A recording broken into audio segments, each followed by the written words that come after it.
നല്ല അടിപൊളി ടേസ്റ്റിൽ നമുക്കൊരു വൻപയർ തോരൻ ഉണ്ടാക്കിയെടുക്കാം. നമ്മുടെ ഹെൽത്തിനൊക്കെ ഒരുപാട് ബെനിഫിറ്റ്സ് നൽകുന്ന ഒന്നാണ് ഈ വൻപയർ എന്ന് പറയുന്നത്.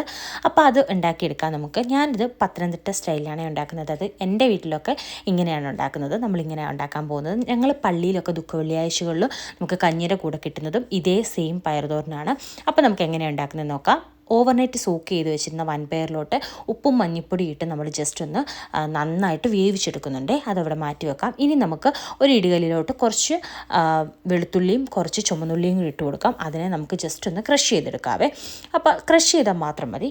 എന്നിട്ട് അത് നമുക്ക് മാറ്റി വെക്കാം. ഇനി നമുക്ക് വേണ്ടിയെന്ന് വെച്ചാൽ കുറച്ച് തേങ്ങ ചിരകിയതെടുത്തിട്ട് അതിലോട്ട് നമ്മുടെ ഉണക്കമുളകില്ലേ അതും കൂടി ഇട്ട് കൊടുക്കുന്നുണ്ട്. കുറച്ച് ജീരകവും കൂടി ഇട്ട് കൊടുക്കുന്നുണ്ട്. ഇനി ഇതെല്ലാം കൂടെ ജസ്റ്റ് ഒന്ന് ക്രഷ് ചെയ്യാം. നന്നായിട്ട് അരഞ്ഞു പോകേണ്ട, ജസ്റ്റ് ഒന്ന് ഒതുക്കിയെടുത്താൽ മാത്രം മതി. അപ്പോൾ അത് ഒതുക്കിയെടുത്ത് നമുക്ക് മാറ്റി വെക്കാം.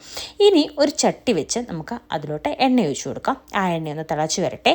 ഇനി ആ എണ്ണയൊന്ന് തിളച്ച് വരുമ്പോഴത്തേക്കിന് നമുക്ക് ഇതിലോട്ട് ഈ ചതച്ച് വെച്ചിരിക്കുന്ന വെളുത്തുള്ളിയും ചുമന്നുള്ളിയും കൂടി ഇട്ട് കൊടുക്കാവേ. അത് നന്നായിട്ടൊന്ന് വഴലട്ടെ. ആ സമയത്ത് നമുക്ക് ഉണക്കമുളകില്ലേ അതും കൂടി ഒന്ന് കട്ട് ചെയ്തിട്ട് കൊടുക്കാവേ. ഞാനിവിടെ ഇട്ട് കൊടുക്കാൻ മിസ്സായിട്ട് പോയിട്ടുണ്ട്. ഞാൻ പിന്നീടാണ് അത് ഇട്ട് കൊടുക്കുന്നത്. നിങ്ങൾക്ക് ഈ സ്റ്റേജിൽ തന്നെ ഇട്ട് കൊടുക്കാം. ഇനി ഇതിലോട്ട് നമുക്ക് കുറച്ച് കറിവേപ്പിലയും കൂടി ഇട്ട് കൊടുക്കാം, ഒരു ഫ്ലേവറിന് വേണ്ടിയിട്ട്. അതൊന്ന് നന്നായിട്ടൊന്ന് വഴണ്ട് വരുമ്പോഴത്തേക്കിന് നമ്മളിവിടെ ഓൾറെഡി തേങ്ങയൊക്കെ മിക്സ് ആക്കി വെച്ചിട്ടുണ്ടല്ലോ, ആ തേങ്ങ ഒതുക്കി വെച്ചിരിക്കുന്നത് നമുക്ക് ഇതിലോട്ട് ഇട്ട് കൊടുക്കാവേ. എന്നിട്ട് അത് ജസ്റ്റ് ഒന്ന് വഴണ്ട് വരട്ടെ. ഒത്തിരി ഡ്രൈ ഫ്രൈ ഒന്നും ആയിപ്പോണ്ട, ജസ്റ്റ് ഒന്ന് വഴണ്ട് വന്നാൽ മാത്രം മതിയേ. അപ്പോൾ നമ്മൾ ഈ ഒതുക്കി വെച്ചിരിക്കുന്ന തേങ്ങയൊക്കെ ഇവിടെ നന്നായിട്ടൊന്ന് ജസ്റ്റ് ഒന്ന് ആയി വരുന്നുണ്ട്. അപ്പോൾ ആ സമയത്ത് നമുക്ക് വേവിച്ച് വെച്ചിരിക്കുന്ന പയറിൻ്റെ അകത്തിൽ കുറച്ച് വെള്ളം ഉണ്ടാവുമല്ലോ, ആ വെള്ളം നമുക്ക് ഇതിലോട്ടൊന്ന് ഒഴിച്ചു കൊടുക്കാം. ഒരു നല്ല മയം കിട്ടാൻ വേണ്ടിയിട്ടാണ്. എനിക്കെപ്പോഴും ഈ പയർ നല്ല വെന്തിട്ട് നല്ല ഉടഞ്ഞിരിക്കുന്ന പോലത്തെ പയർ തോരനാണ് ഇഷ്ടം. കുറച്ചൊന്ന് ഒട്ടിപ്പിടിച്ചിരിക്കത്തില്ലേ, ആ ഒരു ടൈപ്പിലുള്ളത്. അപ്പോൾ നമ്മൾ അങ്ങനെയാണ് ഉണ്ടാക്കാൻ പോകുന്നത്. അപ്പോൾ അത് നന്നായിട്ട് ഇളക്കി കൊടുക്കുന്നുണ്ട്.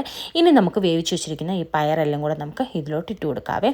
എന്നിട്ട് ഇതിനെല്ലാം കൂടെ നമുക്ക് നന്നായിട്ടൊന്ന് മിക്സ് ചെയ്യാം. ഞാൻ ഈ പയർ വേവിച്ച സമയത്ത് മാത്രമാണ് ഉപ്പിട്ട് കൊടുത്തിട്ടുള്ളത്. അപ്പോൾ ഞാൻ നോക്കിയപ്പോൾ ഉപ്പ് കറക്റ്റായിരുന്നു, അതുകൊണ്ടാണ് ഞാൻ ഉപ്പിട്ട് കൊടുക്കാത്തത്. നിങ്ങളുടെ ഉപ്പ് കുറവാണെങ്കിൽ നിങ്ങൾക്ക് ആ മിക്സ് നമ്മൾ ഉണ്ടാക്കത്തില്ലേ, അപ്പം ഉപ്പും കൂടി ഇട്ട് കൊടുക്കാവേ. അപ്പോഴേ ഇപ്പം നമ്മൾ നന്നായിട്ടൊന്ന് ഇളക്കിയെടുക്കുമ്പോഴത്തേക്കിന് നമ്മുടെ അടിപൊളി പയർ തോരൻ ഇവിടെ റെഡി ആയിട്ടുണ്ട്. വൻപയർ തോരൻ ഇവിടെ റെഡി ആയിട്ടുണ്ട്. അപ്പം നിങ്ങൾ ഇങ്ങനെ ഒന്ന് ഉണ്ടാക്കി നോക്കണം. നമുക്ക് ഈ കഞ്ഞിയുടെ കൂട്ടത്തിലൊക്കെ കഴിക്കാനായിട്ട് ഇത് അടിപൊളിയാണ്, നല്ല ടേസ്റ്റാണ്. അപ്പോൾ എല്ലാവരും ഒന്ന് ഉണ്ടാക്കി നോക്കിയിട്ട് എങ്ങനെയുണ്ടെന്ന് ഒന്ന് കമൻറ്റ് ചെയ്തേക്കണേ. അപ്പോൾ നമ്മുടെ ഈ വീഡിയോ ഇഷ്ടപ്പെടുവാണെങ്കിൽ ലൈക്ക് ചെയ്യാനും ഷെയർ ചെയ്യാനും സബ്സ്ക്രൈബ് ചെയ്യാനും മറക്കരുത്. അപ്പോൾ താങ്ക്സ് ഫോർ വാച്ചിങ്.